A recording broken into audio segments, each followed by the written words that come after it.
On a beautiful day in the Bronx, we go to the bottom of the 5th inning. It's a 4-4 game, and the first pitch to Alex Rodriguez is inside 1-0. Alex hasn't seen many strikes today. He's walked twice. We found out the answer about Babe Ruth. And it is? And the Tigers hit 123 home runs against the Detroit Tigers. Chevy's scoreboard has the Yankees and the Royals tied at 4. Lefties love to hit at Tiger Stadium with that overhang. Oh. He hit a few of them here at Yankee Stadium, too. Yeah. And with that short porch here. My good, 123 home runs against one team. When he played down the line, it was 296 here at the stadium. Driven deep out into right center field. Giving chase is Costa, and he makes the play on the run for the first out.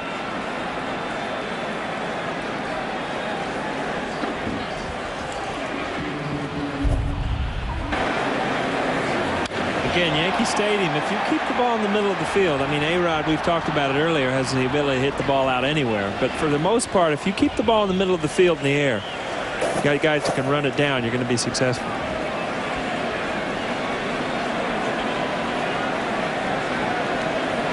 Here's Giambi. Big 3-run home run in the first inning gave the Yankees an early 3-0 lead. In fact, the Yankees led 4-1 after 3, but a 3 spot in the 4th inning, and we're all tied at 4. Told you that Mike Wood has a good sinker ball, so when you're hitting against the guy, like, you got to really make him bring the ball up. First of all, as Paul said, you got to try and get ahead on the count, where Giambi is now, but don't give in and just swing at something about knee high, because eventually it's going to drop out of the zone. You want to make him bring it up about thigh high. Get a good pitch to hit.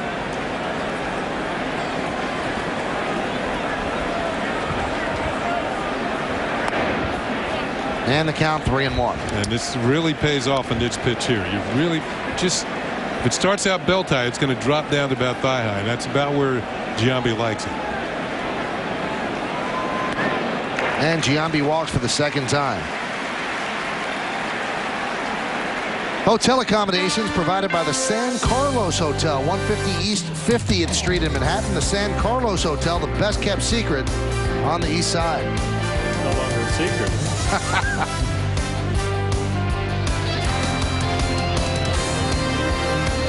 Well, Giambi walked for the Yankees today. 1, 2, 3, 4, 5, 6, 7 walks. 4 1/3 innings for the Yanks. 5 of those walks have been left on base.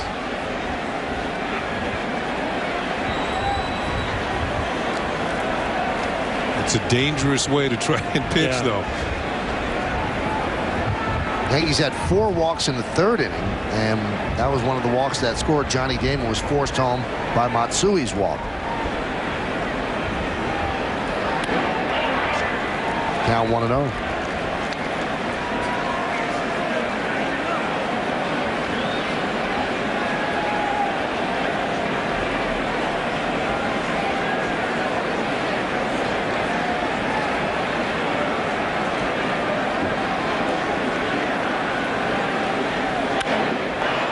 High pop-up right side.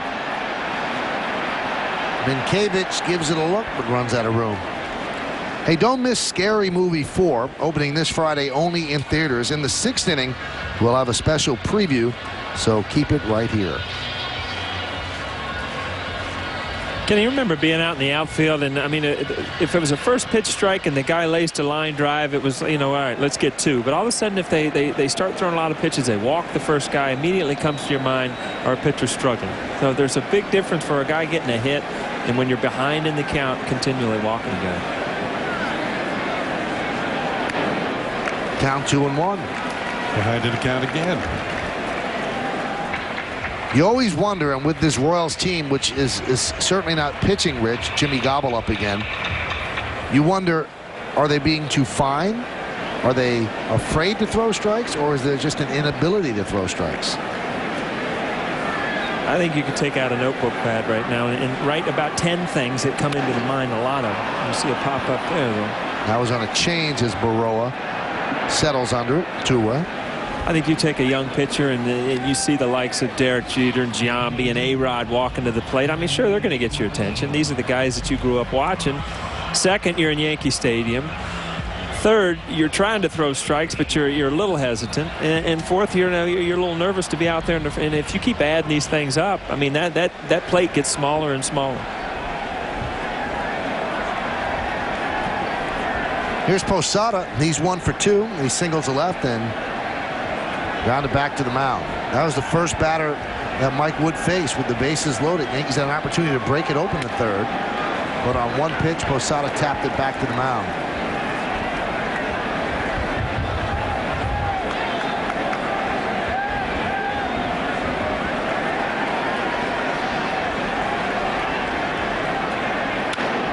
Grounded to second. Gritzelanic over to Minkevich, and that'll do it for the Yankees in the 5th inning. No runs, no hits, no errors, and 1 man left on base. Chien-Ming Wang will take the mound for the 6th inning. When we come back, it's a 4-4 game.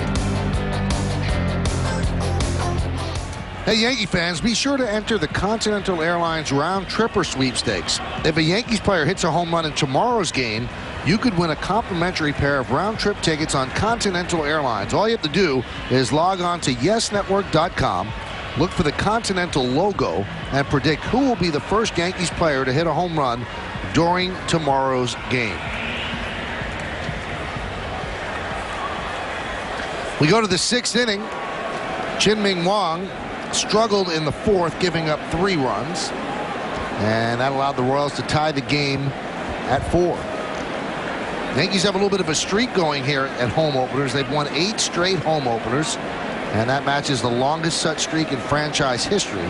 They also did it from 1920 to 1927. There's a strike to Minkevich.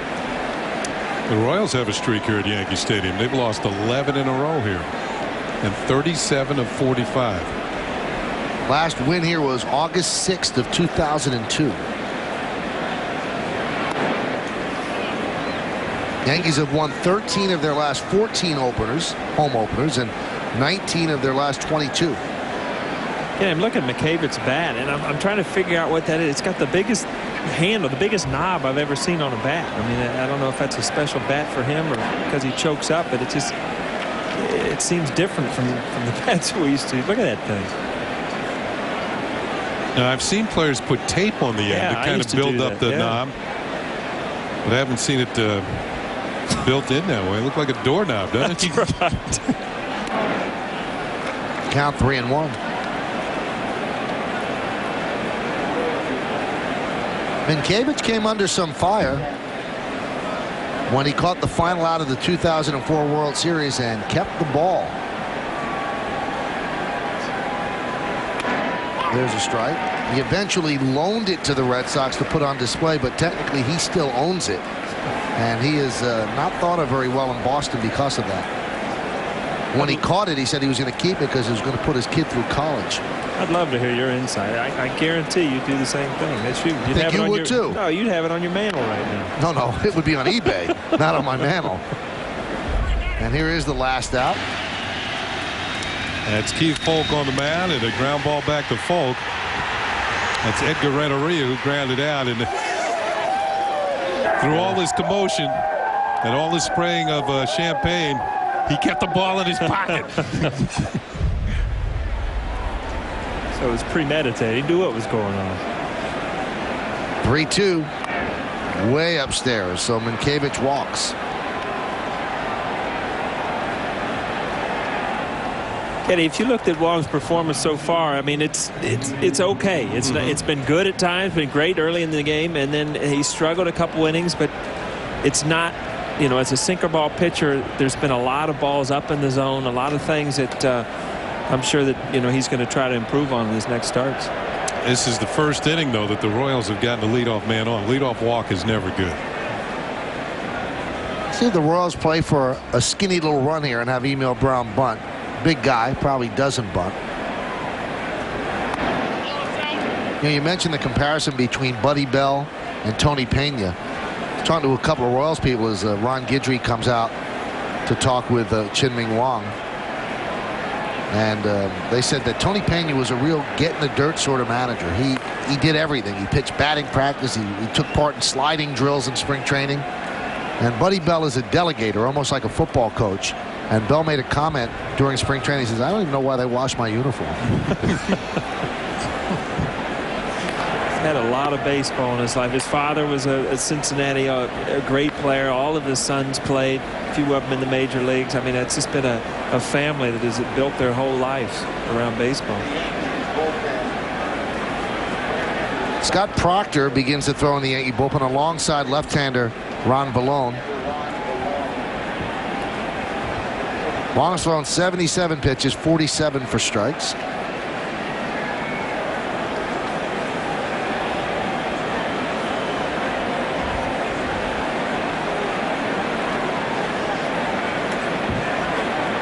Look out. Put him in the revolving door. Watch Brown just spin out of the way. Wong ran out of gas in the 5th inning in his first start in Oakland. And seems to be laboring here in the 6th. He only went 5 innings in that game. Slow roller, third base side. It's going to be a tough play, and there will be no play. It's a base hit for Emil Brown. Might be a case of having too good a sinker. You know, I was just going to say, how many balls are we going to see today? I mean, it just shows you got sinker ball pitchers. It's a little wet. It's a little early in the year. The ball's not bouncing up, and it's just, I mean, these guys are getting base hits. So you don't get enough in your career like this, do you, Ken? I didn't. Maybe one.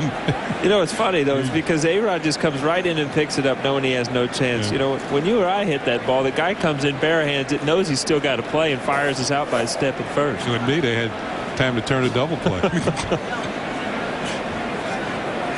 Here's Mark Teahan as the bunt becomes more of a possibility. Count 1-0. Along with Paul O'Neill and Ken Singleton, I'm Michael Kay, and you're watching Yankees baseball here on the Yes Network. It's the home opener in the Bronx, and the Yankees and the Royals are tied at 4 in the top of the 6th inning, and Wong is in a little bit of trouble. First and second and nobody out. The bullpen getting busy.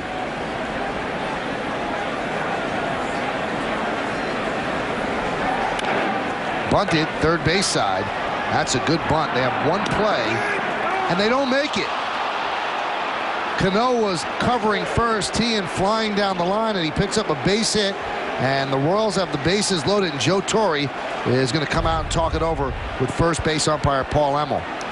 Well, we get the benefit of the second look, but this was a good bunt because it hugged the line.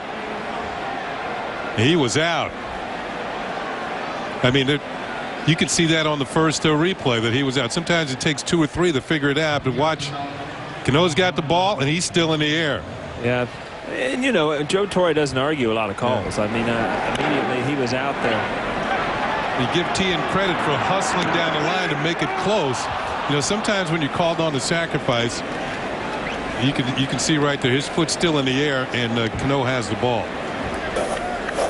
Sometimes when you call the sacrifice, you lay the bunt down, you just run down first base. I've done my job. Yeah, right? yeah. Here's Angel Baroa, had an RBI single in the 4th inning. Oh. Chopped over the mound, grabbed by Jeter at second. They get the double play, but a run scores, and the Royals lead 5-4. The reason why I said because if Wong comes up with that, you get the force at home, then throw back to first, and that's about the best you can expect with the bases loaded. But it just gets over the outstretched reach of Wong, and Jeter will turn to double play to pick up 2 outs. Well, though in this case, a run scores. You know, the difference there, Kenny, is, I mean, I talked about it earlier in the game. A good way to hit a sinker ball pitcher is up the middle. Well, in a double play situation, your middle infielders are cheating towards the bag. I mean, that ball right now might go through, where in a double play situation, that's a double play. John Buck swings and misses 0-1.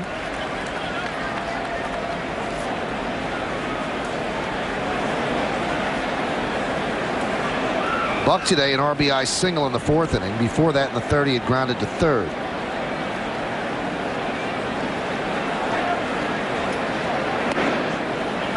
The count 1-1.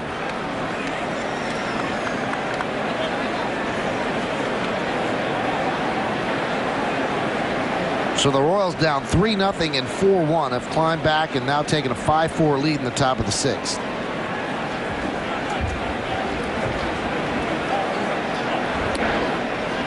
And the count 2-1. With Wong's, he's got the smoothest delivery, kind of like Mariano, gets a lot of late life on the ball, and you don't see him labor very often. But right now it looks like he's trying to force some things to happen, kind of getting at the end of the rope.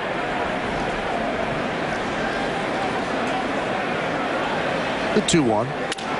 Hit sharply right at Rodriguez, and that'll do it here in the 6th.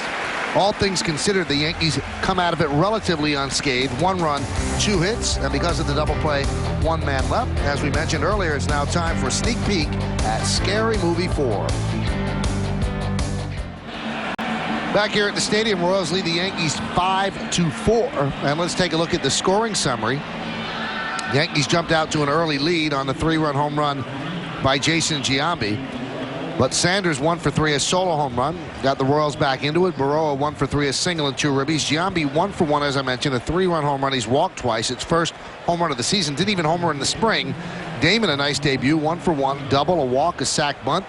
And coming into this game, career at Yankee Stadium, .255 batting average, the 5th lowest that he has at any ballpark. So the Yankees now have a deficit they have to try to make up. And Robinson Cano will lead off. And the first pitch is chopped back to the pitcher.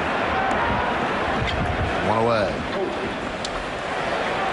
It's Elmer Descends who has come on, the 3rd pitcher for the Royals. You see his numbers so far this year: 4 innings, 3 hits. Has not allowed a run, and he's struck out 5. He's been in 4 games already. This is his 4th appearance of the year.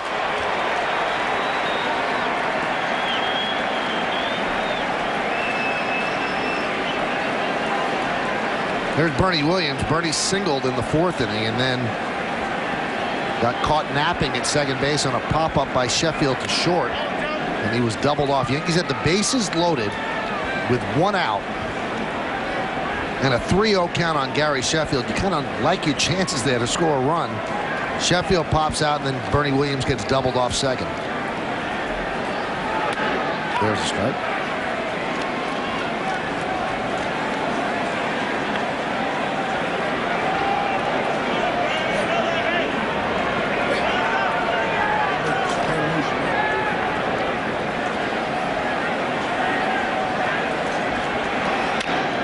Chopped slowly towards second base. Gutsalonic is there, and he makes the play.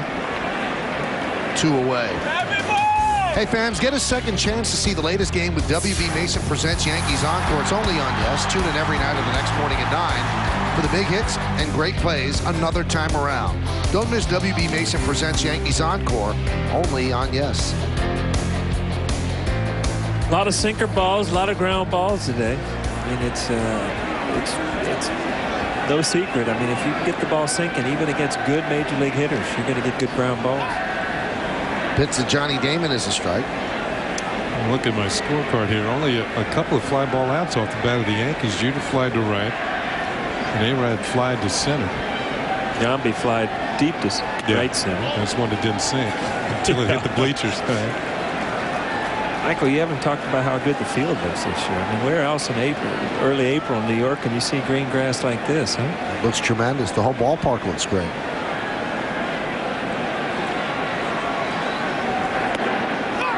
Funny, every year you come in this time of year and you wonder, you know, different signs. Everything kind of looks the same. I'm just getting ready to 399 sound out in left center. You need to read that one to me. But other than that, everything looks about the same.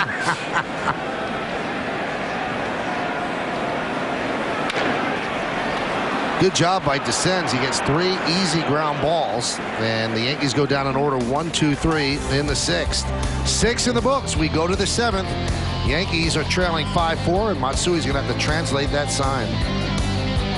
We'll make a donation to the Hope and Heroes Children's Cancer Fund and the Morgan Stanley Children's Hospital of New York Presbyterian.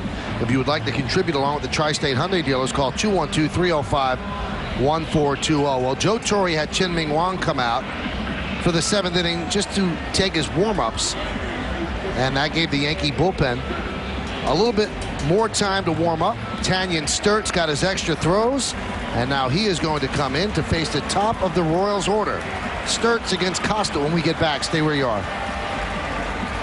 Tri-State Quality Ford pregame with Bob Lorenz and Kimberly Jones. Then Paul O'Neill joins Kent Singleton and me for all the action starting at 1 when the Yankees host the Royals only on Yes. We want to remind you, tomorrow and Thursday are 1 o'clock starts, so make sure to put that in your memory bank and tune into Yes. First pitch is sky to right field by Costa. Going back is Sheffield. That ball's gone. Into the short porch in right field for Shane Costa, and the Royals lead 6-4.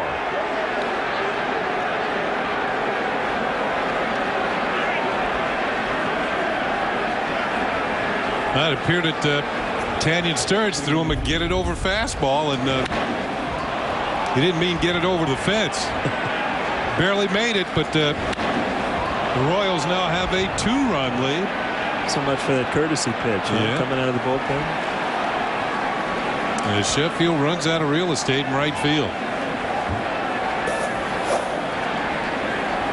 Here's Grutzelanek. Pitches upstairs, and Sturts last year battled toward the end of the season, really battled most of the season. You see what he's done this year. He's done a good job in his 3 games, but wasn't throwing as hard last year. Didn't have the same command as he had the previous season, and there were some that thought maybe it's something wrong with his shoulder. But he had all tests done after the season. Nothing wrong structurally. He actually stayed in New York City to work out here at the stadium every single day, strengthen the area around the shoulder. But still, even as you watch him over the first couple of games, he's not throwing the same way as he did in 2004. 1-1. Slice down the right field line. That is a fair ball, and it's touched by a fan, so it's a ground rule double. You know, again, here's a pitch that wasn't hit hard, but again, it's up in the zone, and in so many, you know, if you're a good hitter up in the zone, you can do so many things with it. I mean, you can fight it off, and it's just pitching is keeping the ball down and keeping the ball on the corners.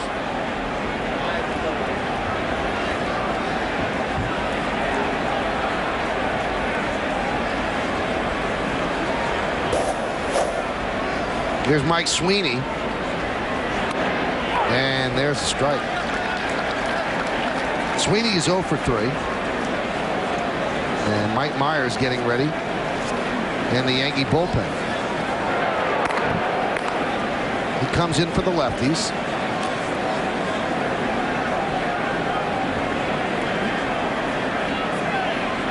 So he might come in to face Minkiewicz.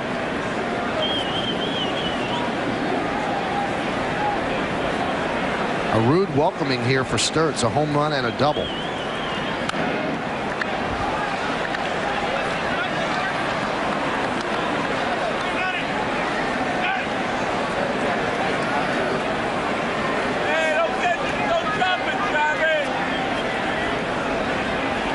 Ron Guidry getting a chance to start filling his book up for the year.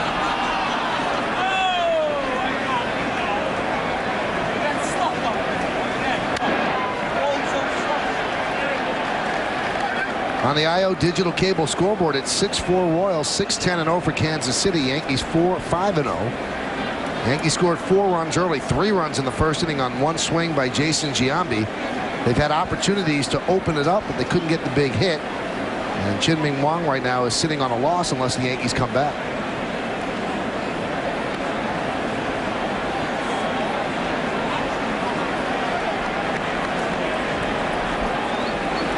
Posada goes out and talks with Sturts. Now Proctor joins Myers. Proctor was up earlier in the game.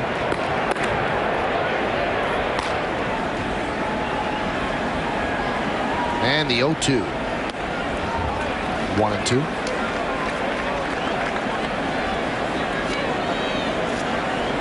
Sweeney is the captain of the Royals, and he wears the C on his uniform.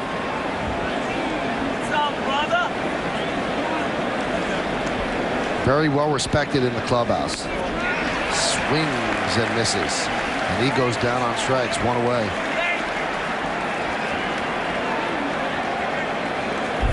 Kenny, I don't care how good a hitter you are, how many numbers you have in the past, getting off to a bad start for any season is frustrating at any time. And we saw it a few years ago when Derek Jeter, for the first time in his career, got off to a tough start. And this year, if you look at Sweeney, on a good split-fingered fastball, just not swinging the bat like he has, obviously, throughout the year, he's gonna do great things. He's a tremendous offensive player. But it's a frustrating part of the year because, you know, when you look up at that scoreboard and see yourself hitting 100, it just doesn't match what you're used to doing. You can see the frustration on Sweeney's face. And here's Reggie Sanders. Sanders is 1 for 3, the one a home run in the 4th inning. Started the 3-run 4th that tied the game at 4. Sanders is one of those players that combination of power and speed. He's been a 20-20 player in his career, and towards the latter stages of his career, he's been able to hit 20 home runs and 20 stolen bases. But the oldest player to do it was Paul O'Neill. Had at least 20 homers and 20 steals in 1 year. You know, Paul Molitor's on that list, and Michael Kay on that list. But I think you retired after that year, didn't you? That was my last year. You know, I'm telling you, you go. That's hard to quit when you go 20-20. So you were 38 and 4 months then. What are you, 48 now? Yeah, that was 10 years ago. No, my point is, I think if I had gone 20-20, I might have scratched that another year somehow. Off the glove of Rodriguez, it trickles into left field. They're going to wave home Grudzielanek, and he will score. Royals up 7-4. The ball hit right at Rodriguez, but it tipped off the top of his glove, and they give him a base hit. And Sanders picks up another ribby, and the Royals are up by 3. You know, Michael, we've talked that, and Kenny also, day games as a third baseman and a first baseman, you don't pick up the ball that well off the bat. There's a glare, and you'd have to ask Alex, but this ball hit hard. You get kind of a late read on it, and your reactions just aren't like they would be in a night game. Well, the Boo Birds are out here at the stadium very early, as Joe Torre will come and take the ball from Tanyan Sturtz. They call on the left-hander Mike Myers to face Doug Minkiewicz. The Royals have come back from a 3-0 deficit. They lead 7-4. Myers against Minkiewicz when we come back, and Sturtz gets booed as he leaves the mound. Lincoln and Mercury dealers, now our Emmy-winning Yankees game coverage begins 1 full hour before 100 games with unprecedented on-field access to the Bombers, plus interviews, features, and the latest sports news. Tune in tomorrow at noon to catch Yankees batting practice today, only on Yes. And we want to welcome the newest member of the Yes family, John Flaherty, who was on batting practice today, and John did a great job. So welcome to the Yes crew, John. Here's Mike Myers. See his numbers, and they got him picked off. Reggie Sanders, the veteran, gets picked off. That wasn't even close right there. It's like he didn't know the ball was in play yet or something. Might be a little more difficult getting to 20-20 this year. Oh. Giambi will run it back, and Giambi will make the tag. Nice little fake. That will go as a caught stealing because he attempted to go to second.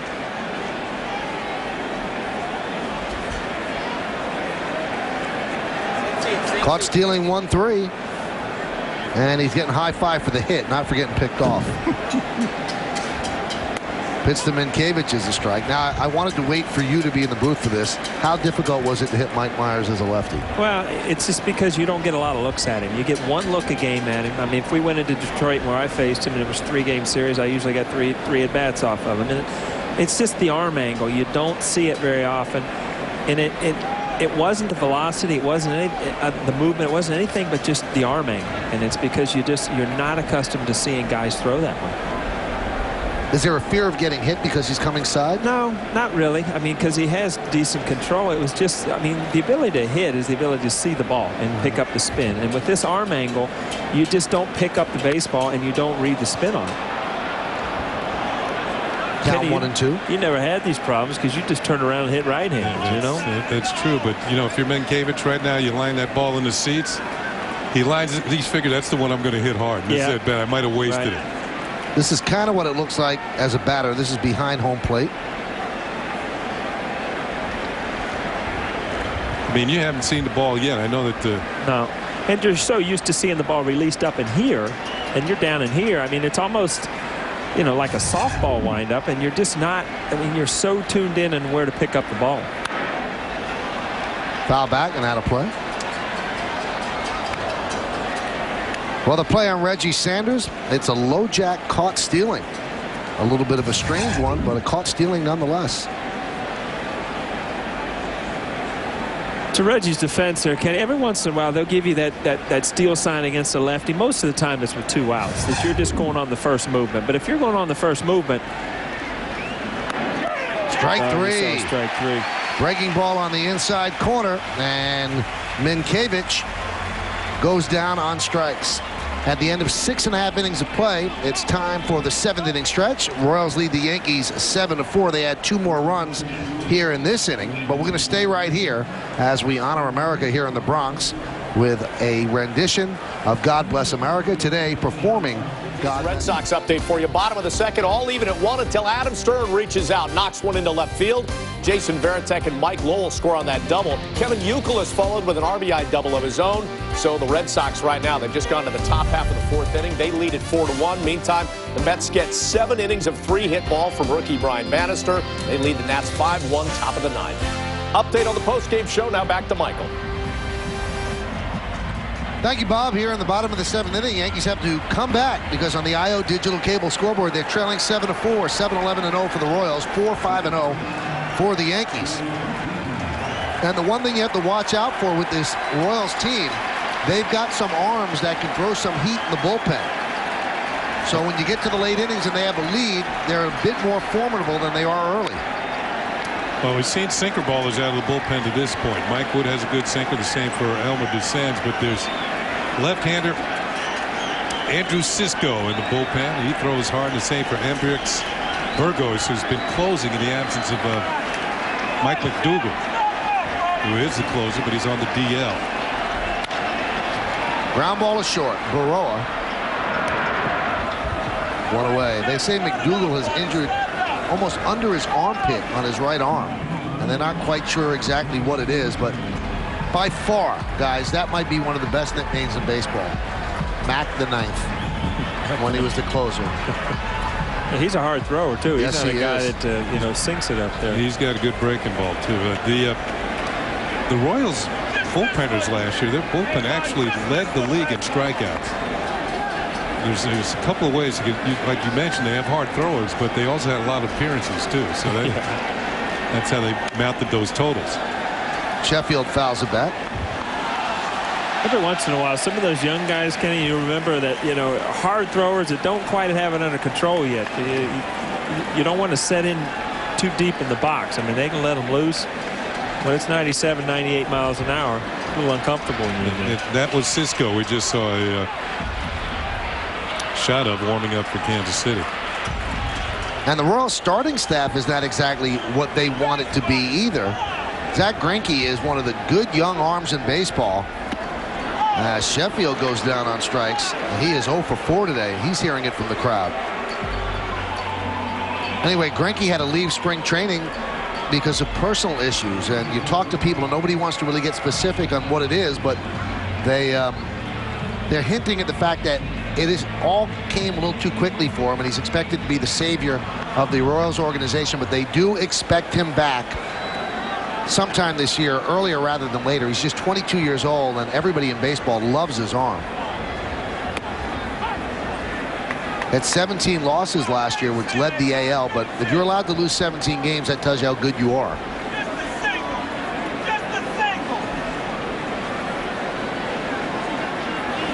The 0-1 to A-Rod.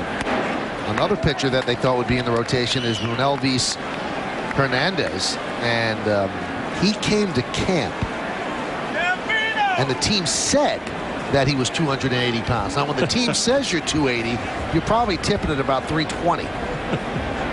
So they pretty much read him the riot act to get himself in shape. He is not on the roster right now. They sent him down to the minor leagues. Thought he was going to Chiefs camp. Just a few things you just don't understand. And then if you have an opportunity to make a Major League Baseball club and you come to spring training after 3 months of being able to do all you can to make a team, and you come in 20 or 30 pounds overweight. So I guess instead of Rune Elvis, he was the old Elvis. Very strange, though. I agree with you, Paul. I mean, that's your job. And the guy came back from Tommy John surgery in 04, and he had a little bit of a weight problem last year, but then to just disregard your conditioning over the winter, very odd. Fouled away. And a lot of people think that he's got a decent career in front of him. He's got good stuff. He's got a good arm. But he couldn't make the team because of his weight. Right now, the Royals bullpen trying to piece this one together as the Kansas City Royals lead the Yankees 7-4, trying to snap an 8-year winning streak in home openers for the Yankees, which is the longest in franchise history. Strike three. A-Rod down looking. A very strong 2 innings for Elmer Descends. 6 up and 6 downs. Yankees running out of innings. We go to the 8th. It's the Royals 7, the Yankees 4 right here on Yes. Well, if you missed the beginning, that's some of the sights and sounds from the home opener here at Yankee Stadium. Not over yet, though. 7 innings in the books. And the Royals lead the Yankees 7-4 as the Yankees go to their 4th pitcher, Scott Proctor. Proctor's appeared in 2 ball games. He took a loss out in Oakland and has given up just 1 hit in the inning in the 3rd, 2 walks and a strikeout. One of those walks was a leadoff walk that eventually came around to score. Here's Emil Braun. You see grounded to 3rd in the 2nd, doubled in the 4th, and singled in the 6th. Scored a run. And the pitch from Proctor is low, 1-0. Proctor's got the live arm, good fastball. What I've noticed the last couple of years, his breaking ball has improved. It's always been sharp, but he's been able to get it over the plate a little bit more. Nice easy action and delivery, and just all of a sudden zip, ball gets up there 92, 93 miles an hour. Out of Florida State University. Played for longtime coach Mike Martin down there. 1-1. Foul back.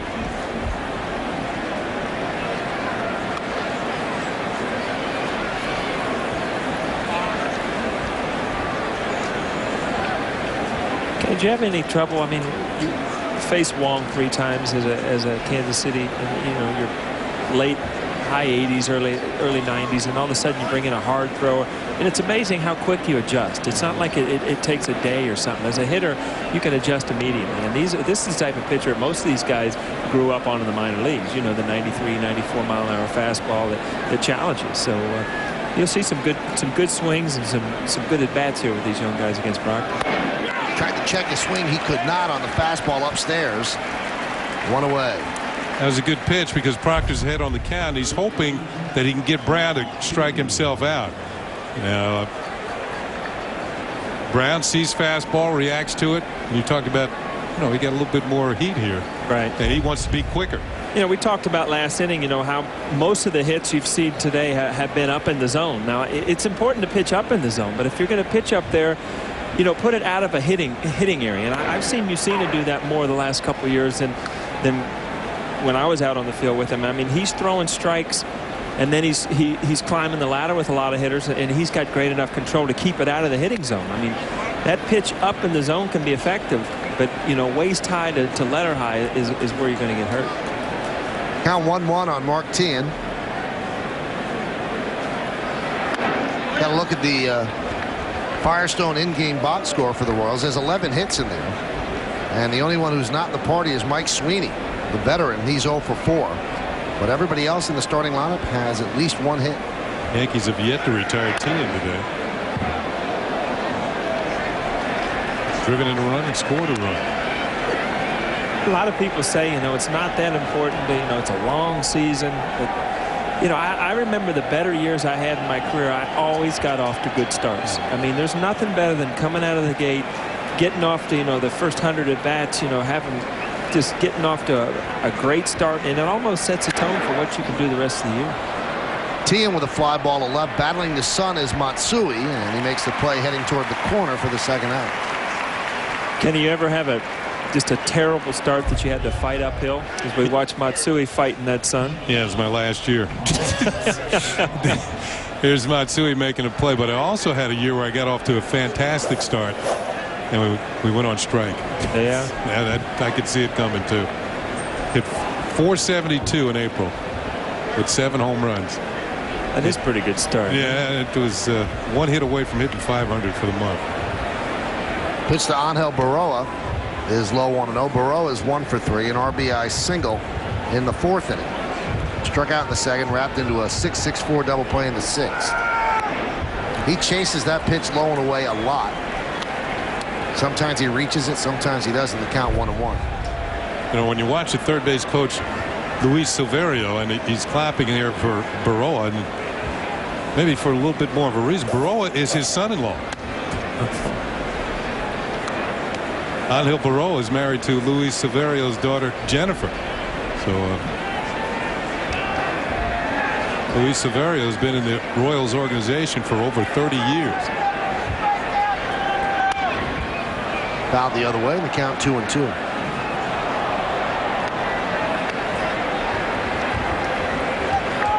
Andrew Sisco, hard-throwing left-hander, is getting ready to pitch the 8th. And Burgos will pitch the 9th.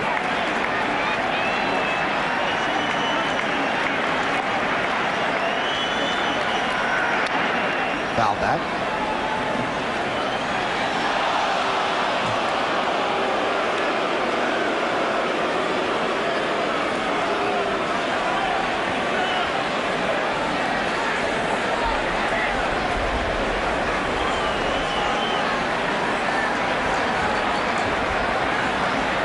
And the 2-2. Count now full at 3-2. You were talking about, Michael, how it was a close vote between Baroa and Matsui for Rookie of the Year.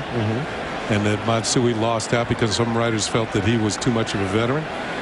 Now, wasn't it a year or 2 before that the Ichiro won? Absolutely. And they didn't feel the same way?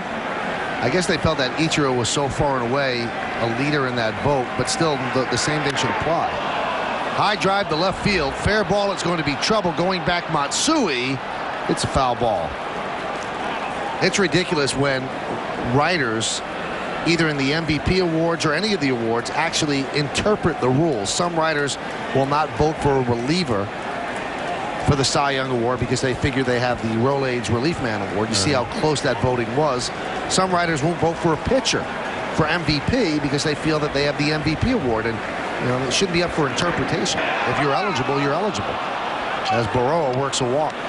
And I think so much was said about, you know, Ichiro winning that over the past couple of years that, you know, a lot of people took that into consideration when Matsui got here. I mean, there was a lot. I remember I was playing then. There was a lot said about Ichiro not being a rookie. I mean, you're right, Michael. He stood out about everybody that could have won the award. But I think by the time a couple of years later, you know, they had an opportunity to think about that a little bit more. Did Kasasaki win it, Michael?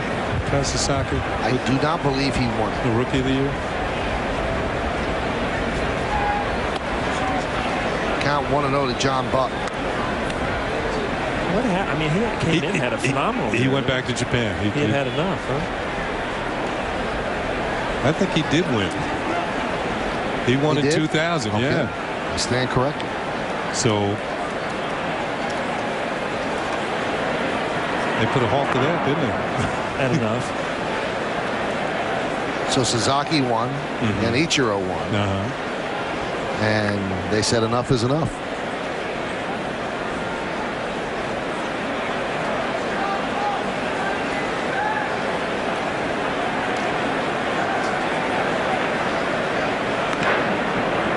Trying to keep Baroa close. He's a threat to run.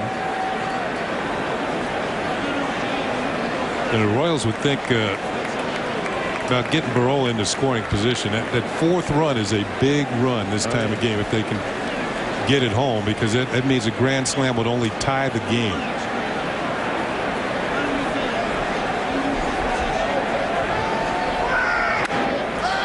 Popped up.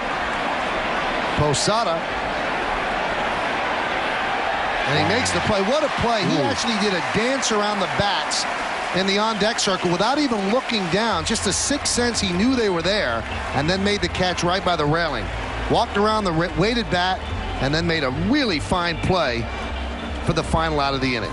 No runs, no hits, no errors, and one man left on base. We go to the bottom of the 8th inning at the stadium. It's the Royals 7 and the Yankees 4. Johnny Damon in his first at bat doubled down the left field line. Then a 3-run home run in the first inning by Jason Giambi. And then Posada, Cano, and Bernie Williams all picked up hits as well. There's a lot of walks in there as the Yankees have been on base, but they have not been able to get the big hit. So on a beautiful, beautiful Tuesday afternoon in New York City, the skyline of the city beyond the houses of the Bronx, Jason Giambi leads off against Andrew Sisco. Sisco and Burgos in the bullpen. A couple hard-throwing kids for Buddy Bell. Well, the bullpen for the Royals has done a great job today. Not good, great.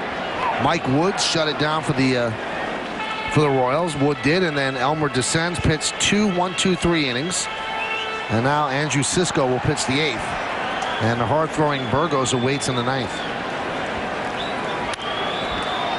Foul bat. You saw what Descends did. He came in and he threw strikes. I mean, he went after guys, and he got guys in pitcher situations where, you know, they got a couple strikeouts because guys, you know, you're defensive when you're behind in the count. 5th game for Sisco, a high ERA, 5 hits in 2 2/3 innings. Now, we've talked about this a lot over the first 6 games. This is the part of the Yankee order where Joe Torre allows a manager to bring in a lefty to face back-to-back lefties because he does not stagger them in the lineup. You've got Giambi and Matsui. And then after you navigate your way through Posada as a switch hitter, then you've got Cano. Yeah, but I tell you, I just looked at the scoreboard. There's still a few things that kind of make you cringe. And then a lefty throwing 96, that still gets your attention as a left-handed hitter. Foul bat.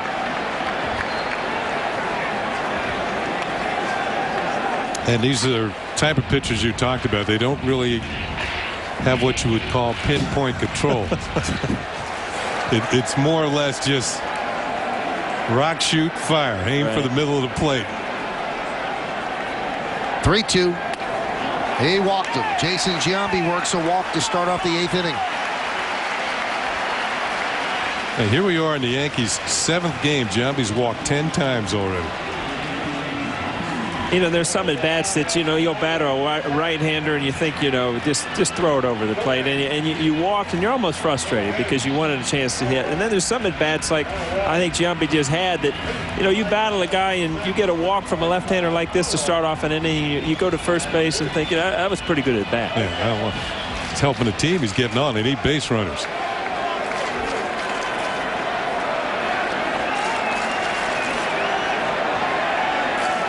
Here's Matsui against Sisco. Hit sharply and through for a base hit. Past the diving Grutzelanek. So the Yankee left-handers against the left-hander walk and then single. First and second, nobody out. And that'll bring the tying run to the plate in the person of Jorge Posada.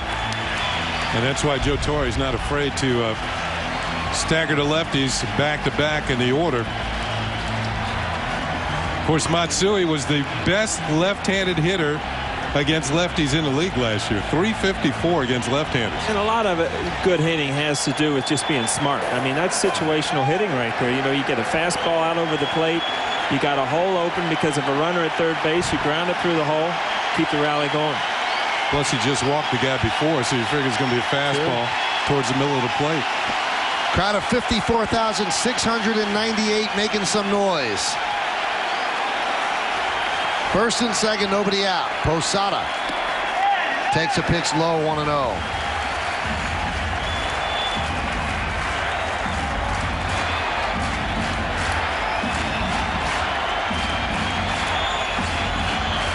Burgos gets up early.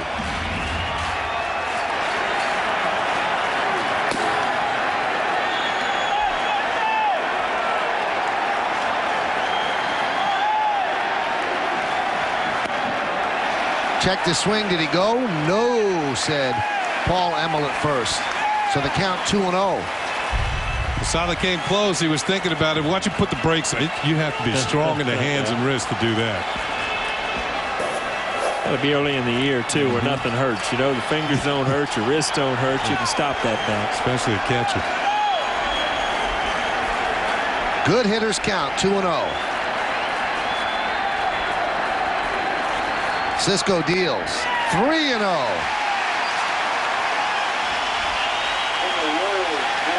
Cisco's got that low and in pitch out of the zone.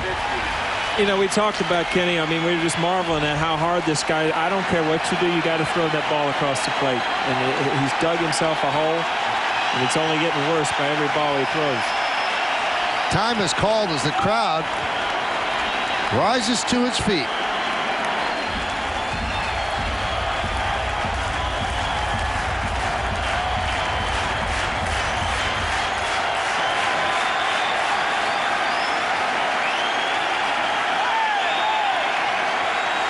The 3-0. A strike. Posada was unbuckling his shin guard and then had to turn around to Dan Iasonia and say, was that a strike? Once again, low and in. That's that borderline 3. I always wondered why the plate got bigger, 3-0. It's just like the rules change once you give the pitcher a break or something. I never figured that one out. Well, he's not going to get anything close after unbuckling the shin guard, the 3-1. That wasn't close, so that was a walk, and now he gets to really unbuckle it, and the bases are loaded. every pitch was low and inside.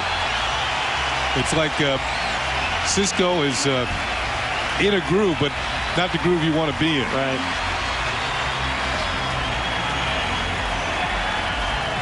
So Bob McClure, who is going to get a lot of exercise coming out to the mound, heads out there right now. There's a little meeting with all the infielders, with players plus scores and highlights from around baseball. The Nissan postgame immediately following the game, only on Yes.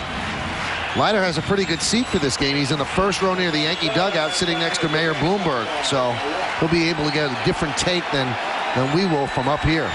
He's starting to analyze a little early. I guarantee he's talking. I know that. Look at him. He's locked in. And the pitch to Cano is a strike.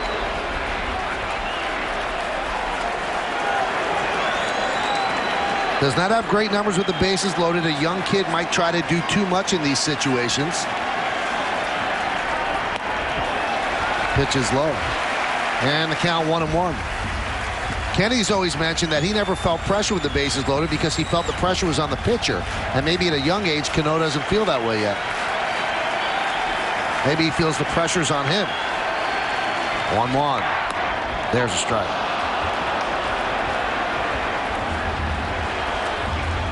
You see a lot of veterans, and their average with the bases loaded is actually higher than their lifetime average. Make them throw strikes. The 1-2. Just missed.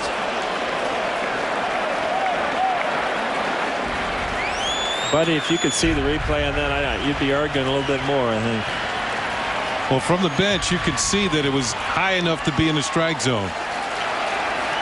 But it was just off the corner. You can't see side to side. You can see up and down. 2-2. Sliced, and a great play by T to knock it down. They get one, but not in time. So Giambi will score, and the Yankees pull to within 7-5. You know, I talked to Billy Doran, who's also Buddy Belse's bench coach, and asked him about Tien, and he said he's just a solid player. Good defensive player, going to get better offensively. And again, this is a tough play. You don't pick up the ball well here in Yankee Stadium off the bat in a day game. Got that first out, gave him a chance to turn two, but Cano got down the line too quick. Yeah, this might be the best third baseman they've seen in Kansas City since George Brett. Just and I mentioned that about Tien last year. He solid defensively, kind of feeling his way as a hitter in the American League. Here's Bernie Williams. He has been the darling of the day, the veteran returning to Yankee Stadium. A dramatic moment for him. And the pitch is a strike. He got the biggest cheers during the introductions before the game. He got a huge ovation his first time up, and he's picked up one hit today. Also was caught sleeping off second base and doubled off. All of a sudden, after that conversation with McClure, Cisco is throwing strikes.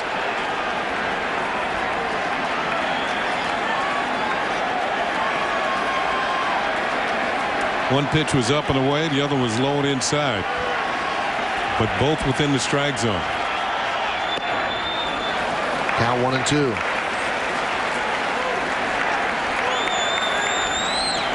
Bernie creeping up that list. There's some big names ahead of him. He's 5th on the Yankees all-time games played list. 1952. Babe Ruth is next at 2084. Johnny Damon is at number 7. Line drive, base hit. Matsui scores. Cano will stop at second. A big RBI single for the veteran Bernie Williams. And the Yankees have pulled to within 7-6.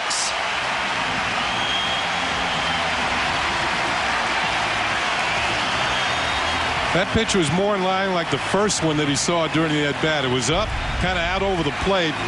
Bernie recognizes, jumps on it. He went upstairs to get this one. That was a borderline strike. I tell you, Bernie, right hand has always been able to handle the bat, and just in good situations. I mean, you always like to have him up there batting right-handed. He's had so many big hits over the years. And the crowd serenading him at first base with chants of Bernie.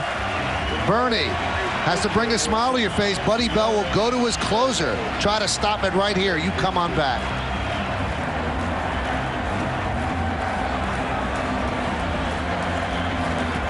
Ken Singleton on Michael Kay. You're watching Yankees baseball on the Yes Network. 7-6 Royals lead, bottom of the 8th inning.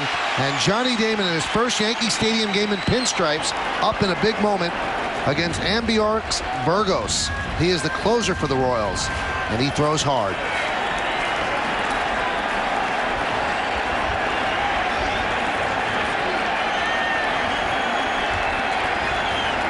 First and second, one out.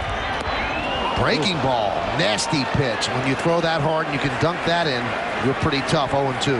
It shows you how Buddy Bell has confidence in the Burgos, because he brings him in to face a left-handed hitter as opposed to leaving a lefty in there. There's that breaking ball that drops in, leaving a lefty in there to face Johnny Damon. The 0-2 struck him out. 3 pitches, and Damon looks back at Burgos as if to say, what?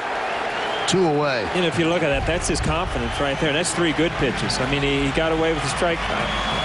What are you going to do there? It's a foul tip, but still, it's just 3 good pitches. And again, we talk about going at hitters.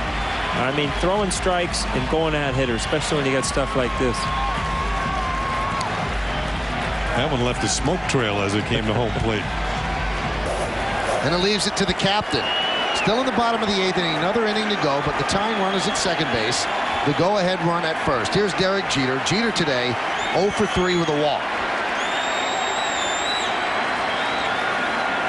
Taking too much time to get ready, so Burgos steps back. His numbers: 3 games, 3 innings, no runs scored, 3 strikeouts. And the pitch. Driven deep to left field. There it goes. See ya! A 3-run home run for the captain. A dramatic comeback by the Yankees. They lead 9-7.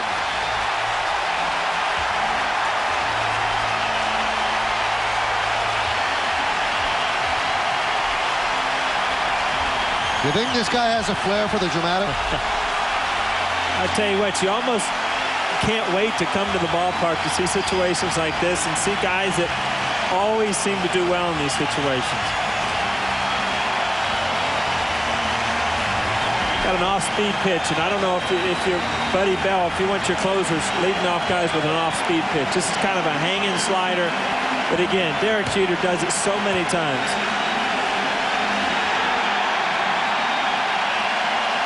And he's done that a lot too, a curtain call. You know, what was interesting about the curtain call, Gary Sheffield waited to step in the box to let Jeter come out and take his curtain call. Sheffield fouls it back. So a dramatic 8th inning where the Yankees put up 5 runs, capped off by this. Just kind of a hanging slider. And I tell you, the reason I don't like the pitch is because he hadn't showed Derek his fastball yet. And so that's just like a mediocre fastball right there, because you haven't shown him how hard you can throw yet. And not only that, he threw one to Damon. Right. He got it over for a strike, but it was in the middle of the plate, and Damon took it. And this one's in the middle of the plate, but Jeter doesn't take it. I tell you, if this holds true, that welcome home dinner is going to be a lot happier, don't you think, Michael? It should be a bit more smiles.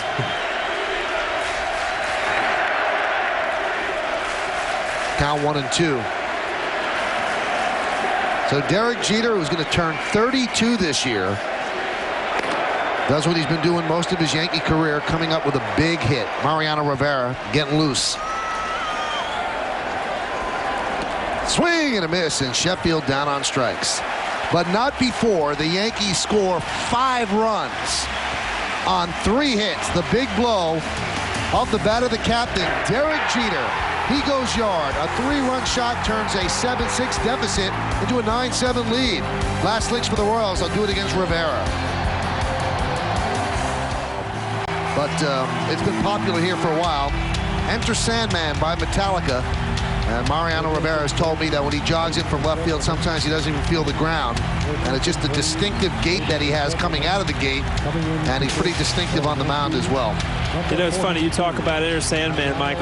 You know, it's times where you could not wait to hear that song. I'd be in right field, just love to hear it because I knew what it meant. It usually meant a World Series victory or Mariano coming in. And now, being away from the game for a while, I'll be driving in the car and this song will come on, and all of a sudden, you don't think about Metallica or the radio. You think about Yankee Stadium and Mariano coming in from the bullpen. Well, can he close it out? He's going to face the top of the Royals order.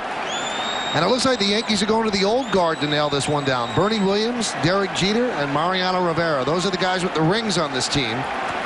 And let's see if Rivera could close it out. Shane Costa will start it off. Andy Phillips has taken over defensively for Jason Giambi at first base.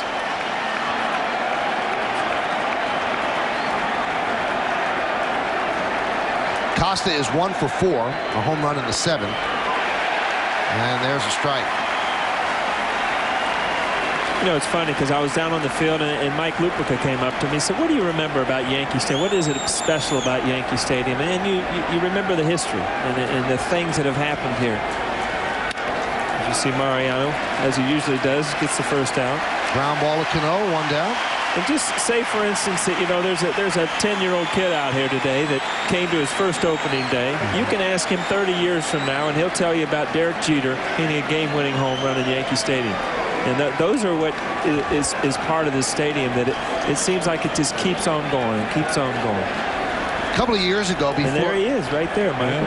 Probably seen his first game. It was when you were first a Yankee. They came up with a marketing campaign and a great slogan: at any moment, a great moment. And boy, has this team lived up to it over the last 12 years.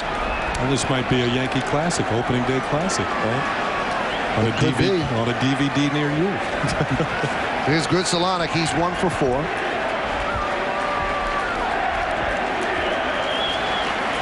And the 1-0. 2-0. Rivera had not pitched until Sunday, and the Yankees had to bring him into a game that was a blowout simply because they couldn't afford to have him go the whole week without pitching. So he is remarkably fresh after 6 games of a season. And here in Game 7, he throws a strike on 2-0. So the count 2-1 on Gritzelanic. Gritzelanic was taking all the way on that 2-0 pitch.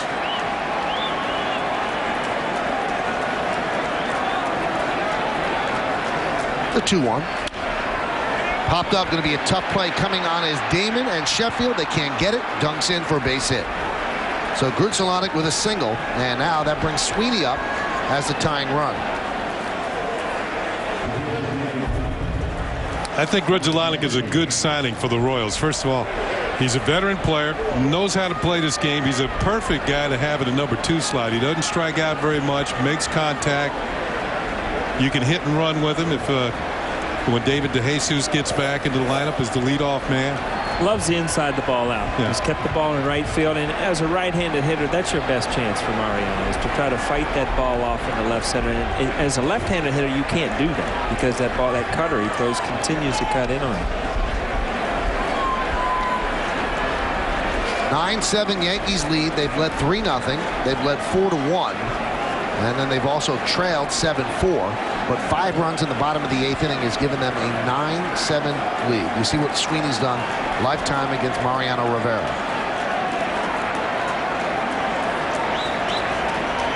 Sweeney 0 for 4 today, and the first pitch is inside. So far inside that Sweeney dropped the bat. I think he felt the pain before he got hit. That's almost like he lost that ball or something, because it really wasn't that close. It just every once in a while as a hitter, sometimes you actually lose the ball, and it's that was strange. He reacted after it was by him. Yeah. And Dan Iassogna just shook his head, said nope.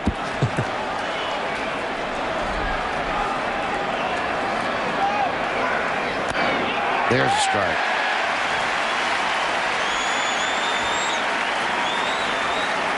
Sweeney grounded to short in the first and the fourth, flied out to right in the fifth, and the K there is a strikeout in the seventh.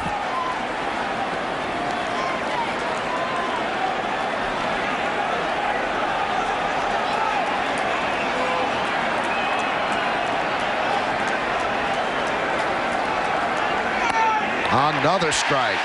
Sweeney doesn't like the call. Well, he's trying to keep it in on him. The cutter over the inside corner. He doesn't want Sweeney to get the arms extended. Yeah, that's a strike. I mean, right about belt high over the inside corner. So he's worked that cutter in. Now all of a sudden you could throw that two-seamer in and even run it in even farther. And that's why Mariano's been so good at getting right-handers out as well as left-handers. He's learned to control both sides of the plate. The 1-2. Did that get him?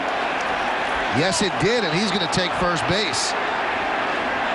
And Sweeney is down. That was running in on him, and Sweeney could not get out of the way. And maybe what Paul said earlier, maybe he's just not picking up the ball very well.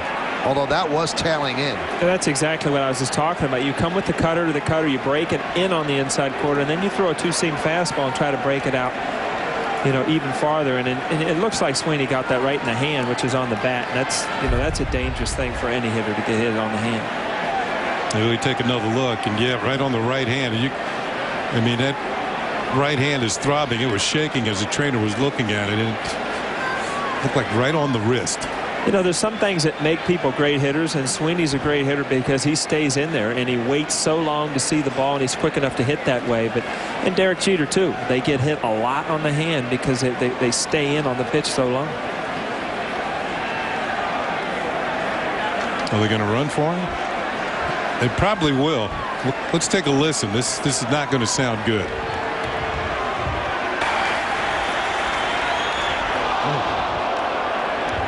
Well, they're going to lift him. I guarantee he'll be going to the X-ray machine just for precautions, but hopefully everything's all right.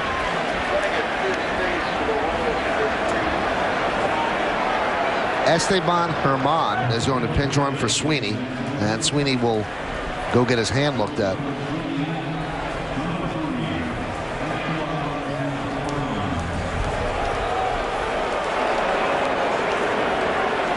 So now the tying runs are on base for Reggie Sanders. Sanders is 2 for 4 today, including a home run in the fourth inning, a bullet to left field, made the first row of seats.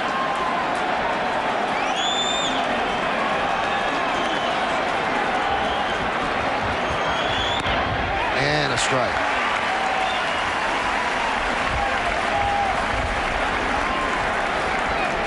Sanders, all the years in the National League, has not had many at-bats in his career against Mariano, just 4. And he's 0 for 4. Reggie's always had tries. He's got good power, as you mentioned, Ken. He's always had trouble with guys that can throw the ball by you. And Mariano being one of those guys that knows where to put it. It's going to be tough for him. 4 strikeouts. It'll be tough for him to catch up to Mariano's fastball. The 0-1. 1-1.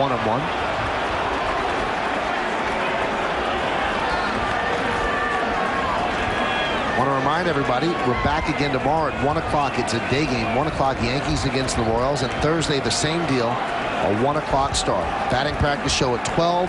Pregame show at 12:30. First pitch right around 1:07. The 1-1. Big healthy cut. 1-2. Well, sometimes you get one ball a hit, and that was it. That was towards the middle of the plate, and he might have foul tipped it. I'm sure Mariano didn't want to throw it there, but Sanders not quick enough to get to it. Did have that healthy cut that Michael talked about, but now you got to cut down your swing a little bit because you're behind on the count.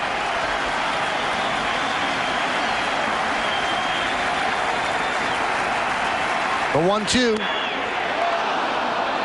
Pushing the envelope inside, 2-2. It's not how hard you swing, it's how quick you can swing the bat. If you try and put too much effort into it, you actually slow your bat down. Trust your hands to get the bat through the zone.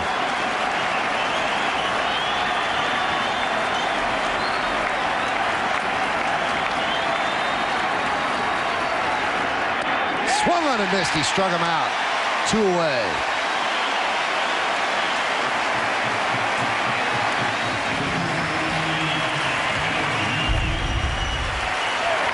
Mariano, like you said, it's just a tough match. Reggie Sanders a good solid hitter, but anybody can throw hard has a good chance of getting the ball by him. And Mariano knows it, challenged him, threw the ball by him. 0 for 5 now against Rivera. All 5 times he went down on strikes. And that leaves it up to Doug Minkiewicz. The Royals down to their final out. Yankees lead 9-7 here. The home opener in the Bronx. Starts him off with a strike. Minkiewicz 1 for 3 today with a walk and 2 runs scored. You know, it's almost repetitive, but I mean, it's just strike one, strike one, strike one. It always pitches ahead, and it's one reason. Obviously, it's great stuff, but he always pitches ahead.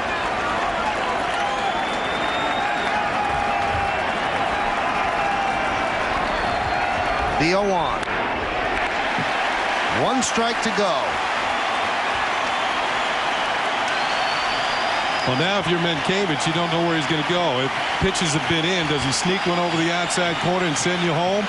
Or does he throw it in that teacup right underneath your hands and you can't get that either? You know, I think Mariano gets away with right-handers. He'll use both sides of the plate more. Where left-hander, he's so successful that he just keeps boring that ball inside. The 0-2. Climbed the ladder. Minkiewicz didn't go up with him. Count 1-2. Will Jeter's 3-run home run hold up? Rivera's trying to make it do so. Jeter with a 3-run home run off Burgos in the bottom of the 8th inning, completing a 5-run inning and giving the Yankees a 9-7 lead.